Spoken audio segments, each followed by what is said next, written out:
Then, well, welcome everyone to the Digital Health Seminar Series. Just for the people that doesn't know, we organize this event every 2 weeks, every two Tuesdays. The next week, well, I will give some details about next week, which is a special. And first, some housekeeping. The people on in person, then please register. If you have already done that, that's great. For everyone to know that the session will be recorded and made available online. If you have any issues about you being present on the video, please let us know, and we will be sure that you are not represented on the video. And yeah, for the benefit of people that hasn't been able to join today, it will be great to have this recording online.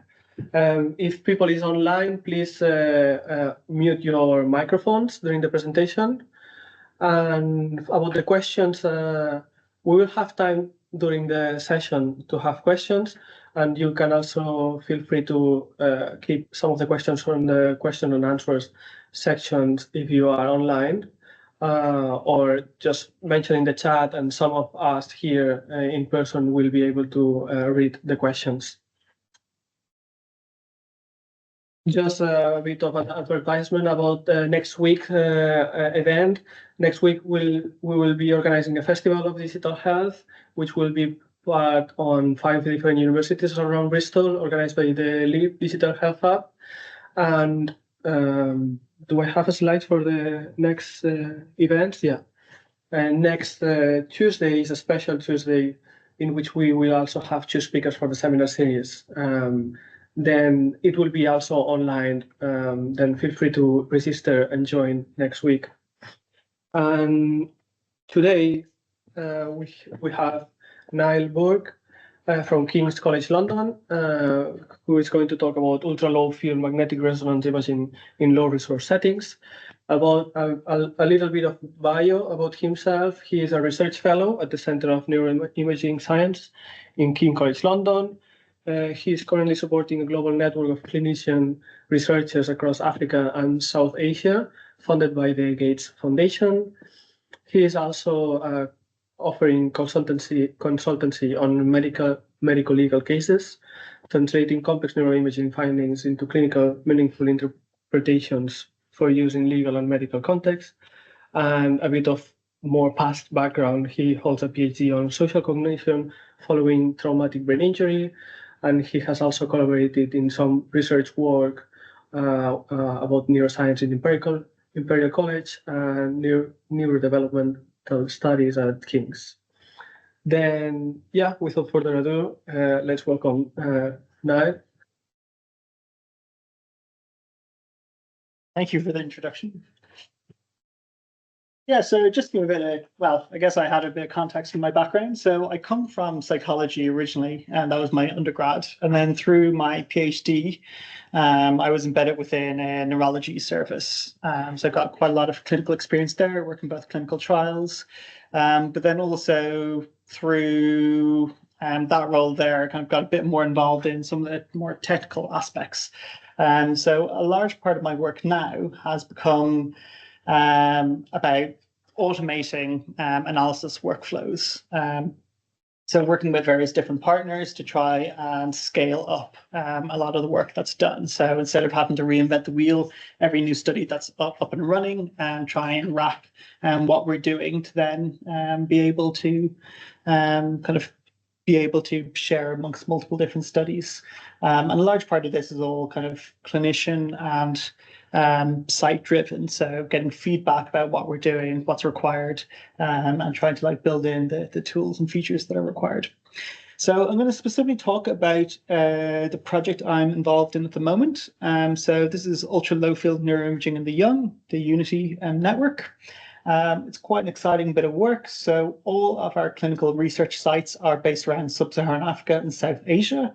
We have several physics and engineering partners around the UK, North America, and Australia that are helping provide some of their expertise into this work.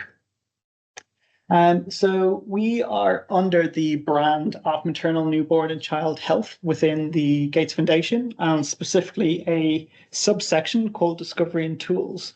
So this is all about new technology that can be used to try and improve mother and baby health. And specifically, the focus is usually around the first 1,000 days of life. So the general goal here is to try and identify the main factors that might affect brain development within early life. One of the main outcome measures is school readiness. So at the ages of 3 and 4, how prepared are kids going into school, with the idea of looking to have a generational impact. So if you can make sure that kids get the best start to life and they get into school, they can flourish throughout school, have a better education, they'll more likely have, or it's a good predictor of having a better economic outcome. And by having a better economic outcome, then their kids should have better opportunities in their lives. So trying to have this generational impact. So to give a quick overview of what I'll discuss, so I'm just going to briefly go over the network.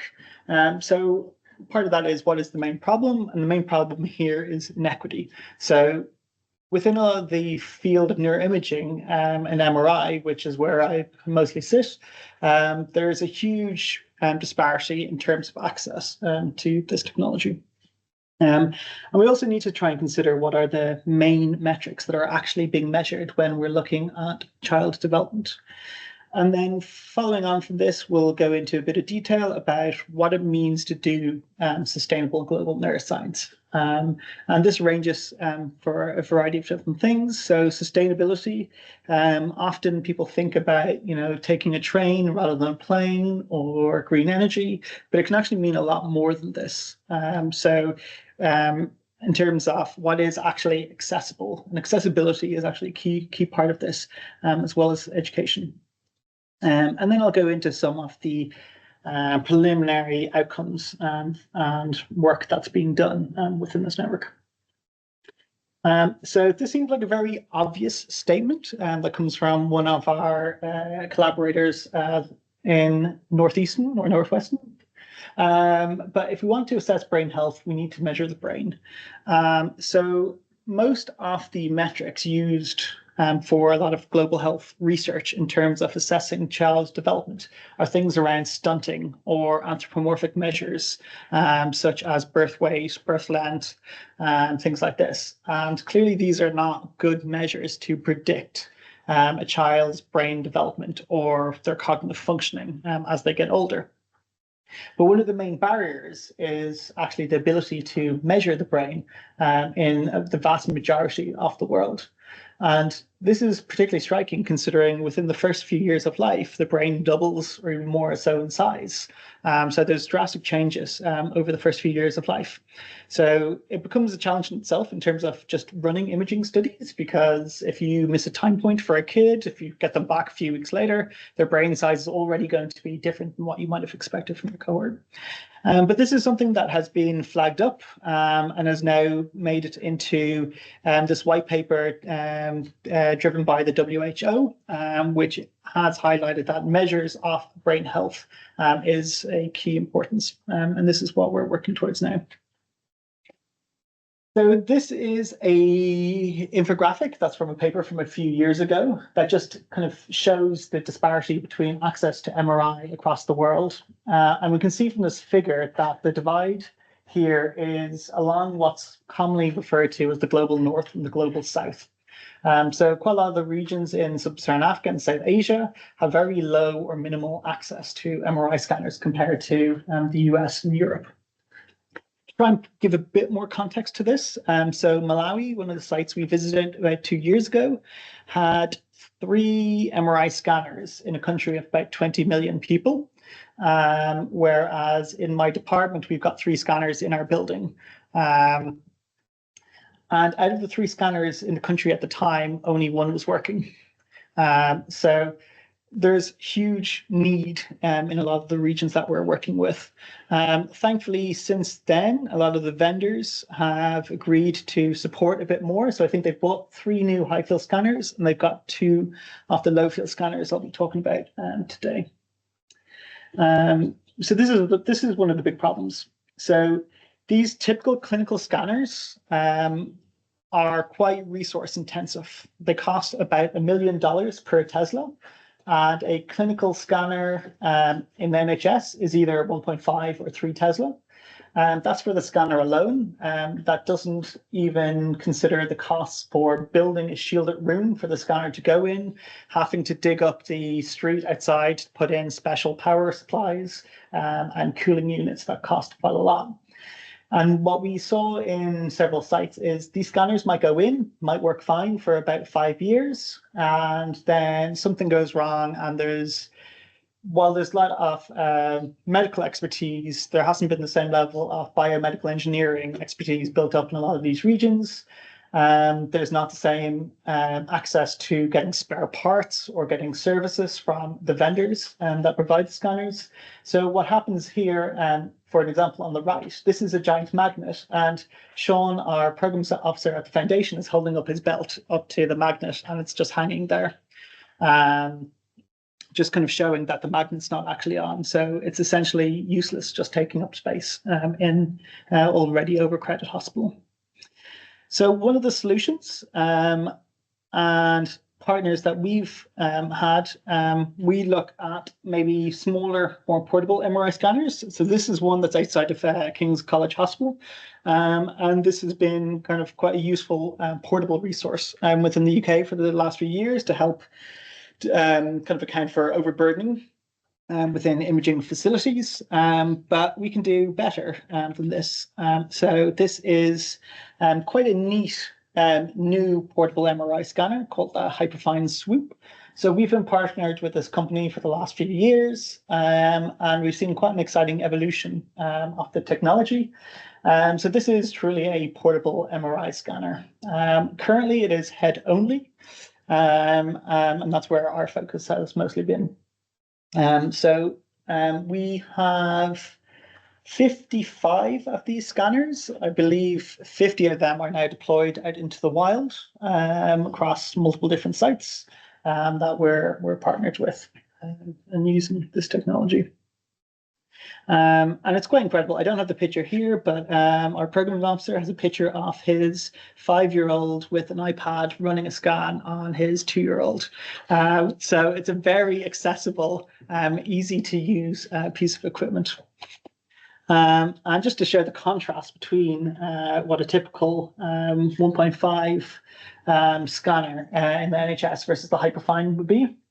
So compared to having the high price tag, it being fixed, having various different bespoke components and cryogen infrastructure required, the Hyperfine is about 10% of the cost. It's portable.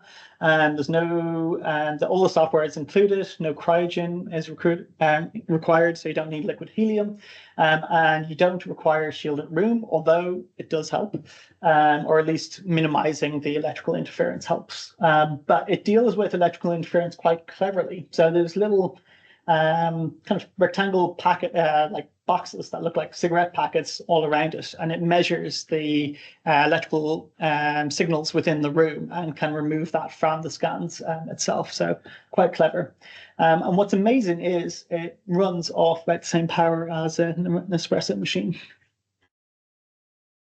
So this is our ever-growing network. I believe this figure is probably a bit out of date now. There's probably a few more blue pins that we need to put in here. So a scanner arrived in Chile last month or the month before, and then a few extra scanners in some of the sites here. So in blue are all clinical research sites, and in the red and purple and orange are various different physics, engineering, analysis groups that are involved supporting the research sites in various different ways. And what's quite neat about this network is it's not top-down driven by us. Each of these blue points are independent studies that are working on some some research that they're particularly interested in, whether it's looking at the factors relating to brain development in terms of HIV exposure, maternal anemia, malnutrition, play interventions, caffeine interventions for neonatal encephalopathy. So there's a variety of different independent studies working, and where we come in as part of this. So these were all studies that were going to be running without the use of MRI. So our element is coming with the scanner and the experience to try and help add that to the research that they were running. So this is just a schematic. So for the last 3 years, we've been on the left-hand side here, working on the tool development and working with the partners on data generation. So for MRI, the vast majority of tools and analysis that are out there have all been tailored to high field scanning in adults. So we're coming from a doubly complex situation of going to low field, slightly lower resolution, but then also working in kids, which has its whole additional layer of complexity. We're now shifting to the right-hand side here. So there's been about 10,000 scan sessions acquired so far from day 0 at birth all the way up to about 5 years old. So we're now working with partners such as the WHO and the Institute for Health Metrics Evaluations, and we'll be having meetings next month to try and discuss going forward, how can we harmonize all of this work to start answering some of these global health questions. So that's the overview of the network. Now I'm kind of going to shift a little bit into what it means to do sustainable neuroscience. I don't know if there's any questions so far. Happy to keep going. A general question about the use of MRI.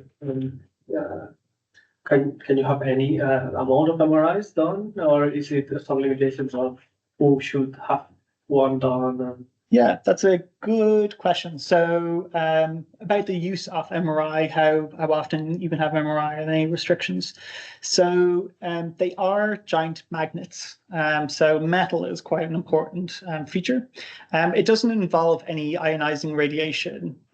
So there's less concerns in terms of other imaging modalities such as X-rays or CTs. But what you do need to consider is metal. So for the most part, within the UK, if you've had any surgeries, it's usually surgical stainless steel, titanium. If it's fixed to bone, not a problem at all. The main consideration for scanning at high field here is if you have a pacemaker. It's still possible, but you need to have somebody available to check the pacemaker afterwards. But again, it's usually compatible. Going to other regions that have less regulated healthcare, it becomes a bit more of an issue. But because the hyperfine swoop is such a low field magnet, we treat it in the same safety precautions as high field. But the reality is we don't have the same risks in terms of metal. So we usually screen for any trauma in terms of if there's any potential shrapnel, or people work in welding. That's usually where you get the biggest concerns over here, in case there's been any metal potentially that have come into people's bodies. So those are the general concerns, but in terms of radiation or exposure, there is none, so you can have as many as you want. Or need, which actually makes it particularly useful in the pediatric settings. So if you have conditions that might require repeat scanning, it's much better to be able to do it on an MRI than on a CT. You mentioned at some point that the way to assess the development of the brain of a newborn is basically on how it physically measures. Probably the reason why no MRI scans are done is because of the price of them. If, for example, the price was cheaper, do you think there would be a benefit of doing that to each newborn, or is something that you should do only in specific cases where there seems to be a deformity or something like that? Yeah, it's an interesting point. I mean, cost and human resource is always a major factor in these things. So developmental studies happen in Europe, the US, quite commonly. There's now the Baby Connectome project. But clinically, like in a lot of these regions, it's not feasible. One of the benefits of these machines, say within our own setting here, is the fact that they're a lot cheaper. So you could buy 10 of these for the cost of like one big scanner, and it would be maybe a good screening tool.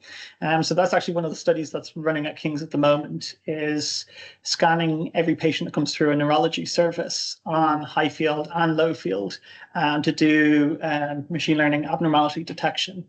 And if this is validated, then it's potentially a good screening tool, and that might reduce the burden on referring every patient to a high field scan and waiting 3 months to get results back. Whereas you could have these in a clinic, and if there was a query, send someone off straight away.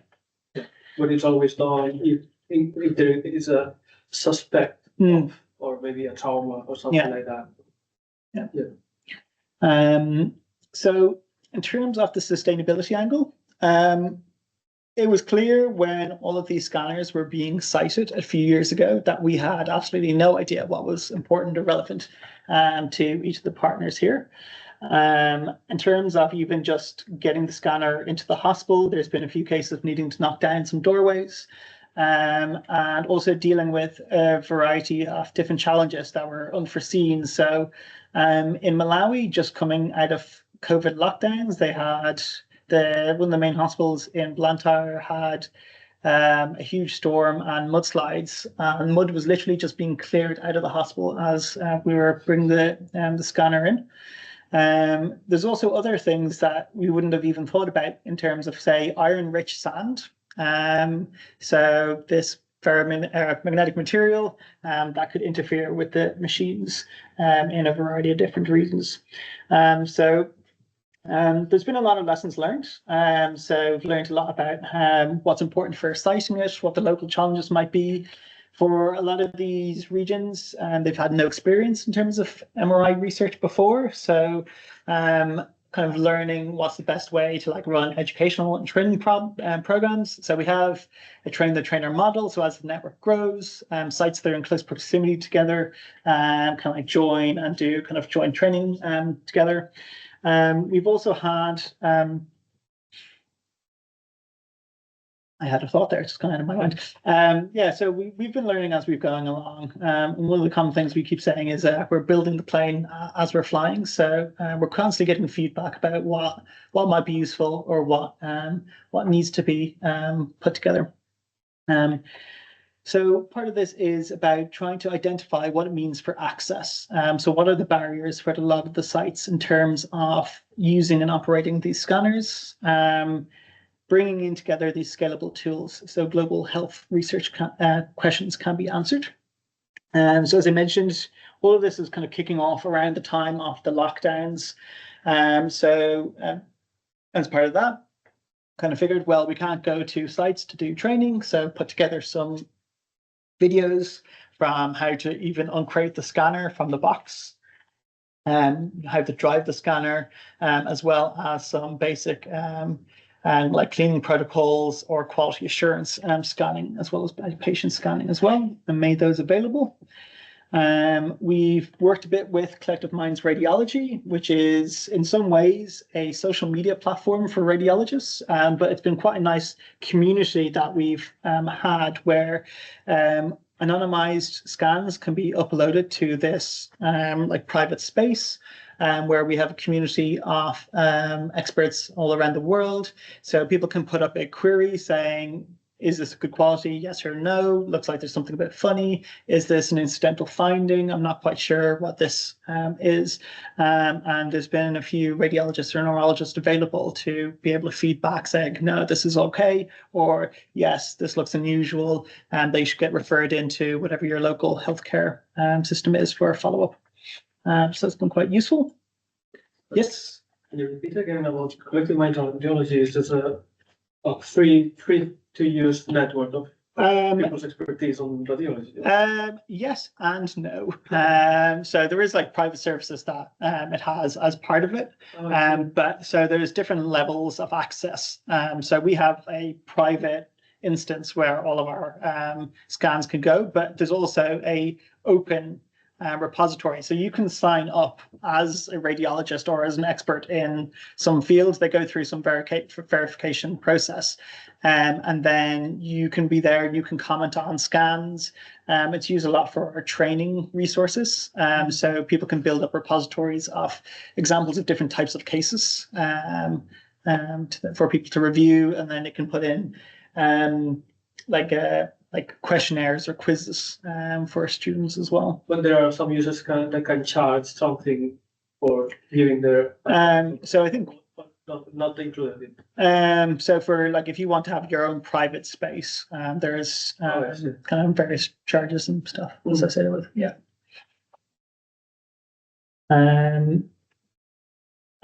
Of course, as well, so as part of the International Society for Magnetic Resonance Imaging, there's been a lot of support to try and make sure that grants are available for quite a lot of partners in unrepresented areas to be able to join the conferences.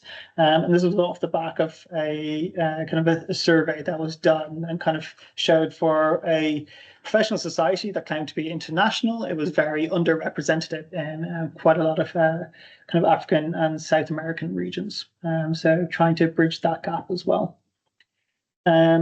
As kind of a side project, I started putting together this website. The idea is to pool any of the resources that are being developed by different partners and put them online so they're freely available, as well as links to various different partners we have within the network, and trying to showcase some of the sites that are involved in the network as well. As well as a little tracker to see how people are doing, how many scans they've run. This is something that's quite new, actually. So one of the physicists that used to work with us had this paper come out about harmonizing across the different scanners. So from the physics perspective, a scanner is more like a camera taking a photo rather than a ruler for measurement. So there's steps you have to do in order to make sure you're confident that if you're using it for measurements, that it's as accurate and as harmonized as possible. So as part of this, we have a working pipeline where as soon as phantom scans, so phantoms are these little kind of spherical devices that have different materials inside it that you can use to measure the performance of the scanner. They can upload it, it gets processed, and then heads onto this dashboard so we can keep track in real time if any variation happens on the scanner itself. So for example, here, there's lots of fluctuation across 2 months of scanning. So we can then go back and have a look and try and identify what's causing this interference. I don't know for sure what this was exactly, but it could be something like a recent air conditioning unit was installed, or there was an EEG set that was being charged right in front of the scanner or something like that. So these are things that can be accounted for during the scanning, and we just have to make sure they're not positioned right in front of the opening in the scanner. Otherwise, it'll cause interference. And this is something I'm quite excited about. So we visited a new site in Zimbabwe last June. So they just built this building for the scanner as part of their maternity hospital. But they suffer from constant blackouts with their power grid. So we're using a diesel generator to run their equipment. And this is quite a common issue across some of the sites. So I was talking to one of the Hyperfine engineers, and we were discussing the feasibility of actually running it off solar panels, and kind of figured that there's no reason why it wouldn't work. So I spent a bit of time trying to see if anyone would give me money to buy some solar panels. The King's Infrastructure Fund said, sure, this sounds like a good idea. So it gave us some money and we bought a 10 kilowatt solar system. So this is probably the world's first powered solar powered MRI, which is quite cool. And this has like a couple of big advantages. So diesel generators, not only are they not super for the environment, but also they don't have a consistent power output. So there's a bit of fluctuation. And also they're quite loud and noisy and not exactly great if you're trying to get a kid to sleep in the scanner right next to it. And then off the back of this, we actually won the British Neuroscience Association's Green Neuroscience Award this year, which is quite cool. So following that, in the last month or so, I've been trying to play around with some portable solar panels to accompany our portable MRI machine. So I placed some of these panels on the balcony on top of one of our clinical scanners down at King's. On a particularly cloudy day, I was drawing in about 150 watts. And we can see here that the scanner is consuming about 173 while the scanner is running. So even in the UK, this is looking feasible, probably enough to charge the battery. You might need a few more panels if you wanted to do it in real time. But this is something that would be potentially quite feasible in a lot of the sites we're working with. And to compare this to a 3T clinical scanner, at the end of an hour of scanning, I think it ended up consuming about 210 watts, whereas a 3T scanner on standby is about 3,000 watts an hour. If it's running, it can be up to almost 5,000 watts an hour. And if it's turned off, which it was discovered at our professional meeting recently, that quite a lot of sites don't know that they can turn their scanner off or put it into a low power mode at night. So even if it's in, so it still requires constant cooling. So if it's in its off or low power mode, there's still cooling and monitoring happening, but it'll draw substantially less energy. And to put this into a bit more context, a normal residential fridge is about 200 watts an hour. So the Hyperfine is running about a similar energy consumption to a fridge. And if we look at some of the other sites we're thinking about trying to get solar setups in, all of them have the average solar irradiance that's twice that of London, and they don't have the same seasonal variation that we have. Yes. But your unit doesn't need to be in the standby, or it can be completely switched off. Or... Oh yeah, so that's another great thing about the Swoop or Hyperfine Swoop. You can just switch it off. That's it. Yeah. So it uses less than a household fridge because you can just turn it off when you're not using it. So I'm going to jump into some of the outcomes or some of the research that's happening at the moment. So Jess here is our baby whisperer. So she's doing a lot of the training for all the sites in terms of how to scan kids, is an expert at getting kids to go to sleep for the scans. So one of the things that we obviously want to look at as part of this new technology is how does it compare to what we know, what we're used to. So there's a focus on looking at these scans on both the high and low field. So what can we see? So more of these are actually probably the first brain images I've shown in the presentation. So as I kind of mentioned earlier, most investigations or research looks at high field images in adults. So this is an adult scan, and we can see with some of the traditional segmentation tools that exist, it actually parcellates the brain quite well into grey matter in red here, and white matter in blue, as well as the CSF in green, and then on the right, some cortical parcellations and subcortical parcellations. So it works reasonably well. We were quite fortunate around the time all of this work started kicking off. A lot of new AI tools were becoming available as well, which have actually performed quite nicely. But it hasn't been that simple for us because, as I said, that we're working with kids, and there's also been a bit of an evolution of the quality of the images themselves. So I'm just going to go into the first kind of thing that we've been looking at. So Chiara is a research fellow at King's. She's now working a bit more on ultra high field rather than low field. But as part of her work over the last few years, she's been trying to develop this tool that works quite well with our ultra low field pediatric images. So we've paired data sets here of both high and low field scans on kids. And using this pipeline, we take the Data acquired on the left-hand side. So unlike traditional high-field scanners where you'll have a single scan, which will provide an isotropic image, we have to acquire the images in each plane. So going from top to bottom in the kind of axial plane, going from left to right in the sagittal plane, and then going from front to back in the coronal plane to generate an isotropic image. So it's 3 separate acquisitions, and then we form the isotropic image from it. So each of these sequences are about 2.5 minutes. That's down from 6 minutes each when we started 3 years ago. So there's been quite a big jump in time there. And how we've been doing the tissue segmentation is from the Baby Connectome project, identifying the regions we want to look at with an age-specific template, back projecting those onto our subject's native space, and then trying to calculate the volume estimates from those regions. So we take the template from a high field image and back project it onto our subject space. And we can see quite nice concordance between the high and low field images here. There is a bit of a skew on the corpus callosum for our upper age group at 18 months. We only had 7 participants, so we think that is where the skews come, but are looking into that now. But we're seeing quite nice results here. So this is currently out as a preprint. I think there's actually 2 preprints out, and I think one of these papers are being submitted this week.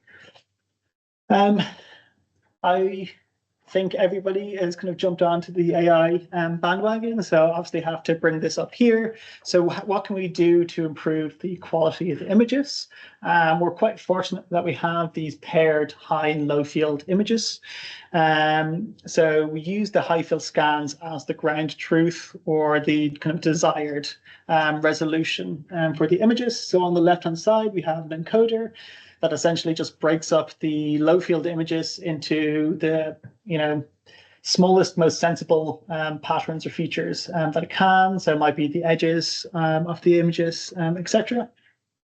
And then in the middle, we have where the kind of, I suppose, the clever parts of the workflow happens. So the green bottlenecks here, checkpoints here, are kind of a standard convolutional neural network workflow processing the image, and this has been interleaved with some Mamba layers, which is also doing some processing, which then gets reconstructed in the decoder phase to try and match the ultra low field image as closely as possible to the high field image.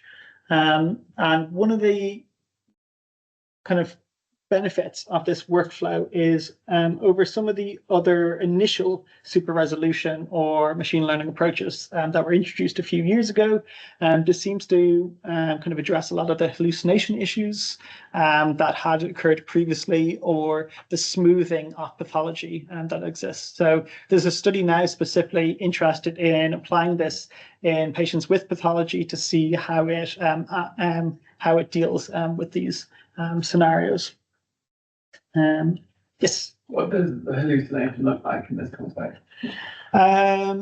So I guess the main concern is if there is something abnormal, it just makes it disappear. So that's the biggest concern. In terms of hallucination, introducing some form of artifact from like a smoothing process. So we have seen just random black spots or various just, I don't know, hard to describe kind of things that just don't look right on the image. You have the thing, if you put in an image that wasn't a brain, it's going to produce a brain on the output. Those would be obviously like quite concerning scenarios, but actually we've not seen that at all. And we've even seen in scenarios where we've put in, say, a bad quality image due to motion. It won't make the motion just disappear and give you a nice image because that's unreasonable or unrealistic. It will produce a higher resolution image, but you still see the same motion artifacts there. So you want to try and retain the important features of the input image as well. It's related to what you answered about this type of architecture may not capture rare cases. And those are the ones that you are actually focusing on. Yeah.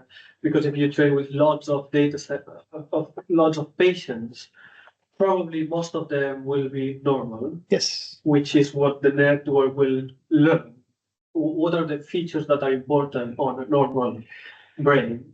While the rare cases, you will not have enough examples for the network to be able to reconstruct those. No? Then how are you tackling that issue? Are you trying to capture more rare cases, or this is just preliminary work and you know that this may not be captured at this point? Yeah, that's interesting. So this issue of what you're capturing, rare cases, etc., is quite important. This specific model is just for super resolution, so to try and boost the image itself in terms of quality. In terms of like the rare cases, there is this issue about continual learning within machine learning models. So if you provide more and more training data, it'll forget what it's learned previously. So Levy is now focusing on that at the last part of his PhD. But also, one of our collaborators, who's unfortunately left us now to go into private industry, but had proposed this idea of having this space where you would have different patient cohorts that models would be optimized for. And early on in the workflow, it would identify which patient group it most closely matches to then choose the model to then work with. We are looking at having specific models for specific, I guess, parts of our workflow. So we've been getting all of our partners to manually label the visual with visual QC the quality of the scans. And then if there's things like motion or electrical interference, they will get that label. We've now trained a model for automatic QC. So it will flag up if the image is not good quality and therefore shouldn't be processed further down the line. And it would be nice to also then get to this phase where you have optimized training on specific patient groups. So, you have pathology or features that are specific to like Parkinson's disease use or other dementias. Sorry, or various forms of tumors that it can pick up or identify. But yeah, that's not a trivial issue to deal with. So yeah, there's constant discussions there about what's the best way forward with these kind of problems. Just to quickly show some of the outputs. So on the left-hand side, we have our ultra low field image. And then a variety of different machine learning methods to try and super resolve the images, along with Gambus and the high field image on the right-hand side. So we can see visually the features do look quite good here. And to throw up some of the numbers, so we have on the top box here various metrics that look at, I guess, the reliability of, say, the pixel distortion or the signal to noise, and the Gambus model has outperformed a lot of the other methods available. And then on the bottom we have the dice coefficients, looking at the relationship between high and low field for gray matter, white matter, CSF. Again, the Gambus model shows quite good numbers here. And this is all in the paper. So I think the paper is being accepted now, but it's currently as preprint, which you can see in the QR code. This brings us to our next bit. So the last bit I'll kind of go over. So most of the sites that we're working with don't have fancy computers with GPUs or high performance clusters to work with, and it wouldn't be feasible to set up a data center at all these sites. So we've been working with some industry partners to do some of this work with cloud computing. And the benefits here is that everybody can be on the same page, learning and supporting each other. We know that the analysis can then be performed in a transparent, reproducible way with a standardized workflow. And then it also means that as we learn and new tools are developed, they can be rolled out quite easily and quickly at scale. So the general workflow here is on the left-hand side. A site will upload data to the platform where there'll be a web interface that the clinicians can access. And then on the right-hand side, a variety of different partners will be developing or wrapping tools. This is where I've been mostly sitting, containerizing these, putting them onto the platform, and then they become either a push button tool that can be run, or we'll set up a set of rules that are in place. So as soon as data is uploaded, it will detect the type of data it is, and it will run through a workflow. Just in the interest of time, I'm going to skip the practicalities of this, but just the rationale for a Docker image is if I write a script, my computer is different to your computer, to someone else's computer. So we want to try and wrap these in a standardized way that I can then export, and you can quite confidently run the exact same workflow on your machine that I have on mine, or in this case on kind of a cloud server. For all of this, we've been trying to put everything on GitHub, making it as open as possible, as well as trying to do some project management since it's getting quite large. So all of this is available, and in that process as well, because a lot of our partners are quite new to this, maybe some have some coding background and they're quite interested in learning what is happening under the hood. So as best as possible, we're trying to make the kind of a code walkthrough as clear as possible, so it explains each step of the workflow. So this is developer workflow. Everything is pushed to GitHub. When we're happy with something, we'll containerize it and then deploy it on a server where users can access it. So we do this with branches. So we'll have a main branch, which will be our deployed version. And in the process of developing new features or collaborating with others, we'll have these different branches where people can work on the code. So you have a separate space where you can edit and practice and review as much as possible before pushing it back to a nice, clean, version-controlled master branch. This is an example of the platform we're working with, Flywheel. So we'll have a list of, for any given project, you will have a list of projects, and inside the project, list of all the scanning sessions and the different types of acquisitions that you have.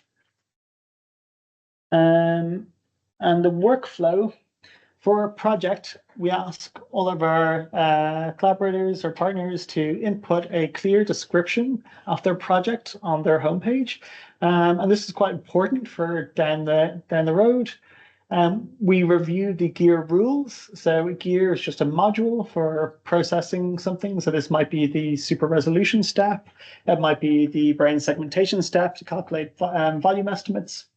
They can upload their scans, upload any additional study information like birth weight, height, etc., do their visual QC, run a report generator, which gives a PDF report of the quality of the scans, which can then be used to trigger further analysis, and then Jupyter notebooks for running some stats. So these are an example of the automated report generators that we have. So it just gives a description of how many scans have been good quality. If they're not good quality, what are the main reasons, as well as plotting some of the basic information that they have for their project. And then on the left-hand side, if they filled in their project description, it then gets pulled out and put onto the front page of their report. So this is an example of the first generation, more or less, brain images. So you can see there's a variety of quality of these images throughout the evolution here. So we had historically been struggling quite a bit with 3 months and under in terms of the quality, but the newer super resolution techniques have been improving this quite a bit, so we can start pulling out more and more information from these early scans. And this is, I guess, the beginning of some of the age curves that we're starting to see from these volume estimates. So this is on about 2,000 kids from across the network. And I won't go into too much detail about the specific research questions here, because for that, I will direct you to the output from each of the partners. So I will keep an eye out on any of the papers coming out, because we have some of our groups in Malawi and Kintampo in Ghana as well, and South Africa starting to publish papers looking at the effects of maternal anemia on brain volume. So I will leave it to them to describe some of the work that they have. So just to recap on the network, it's a growing space, and we're constantly learning as we're going along. I think, as I might have mentioned earlier, it is a case of building the plane as we're flying, and a large portion of it is learning what it means for accessibility, where are the gaps, and education has become quite an important feature of this, and building the connections between groups. So we now have quite a successful train-the-trainer model. So a couple of years ago, we visited quite a lot of the sites. Now some of those sites are training new studies that are getting up and running, and we're there for calls if additional support is required. We've been getting a lot of feedback in terms of what has worked in the individual sites in terms of getting babies to sleep, some cultural variations there. We have some training videos that have now been translated into several different languages. So this has been quite an evolving process. But also we're seeing quite exciting advances in, I guess, the machine learning space in terms of like improving the image quality and automation of the process as it grows. And then, of course, we have all the partners here who are doing the hard yards in terms of actually scanning all of the kids as well. Thank you.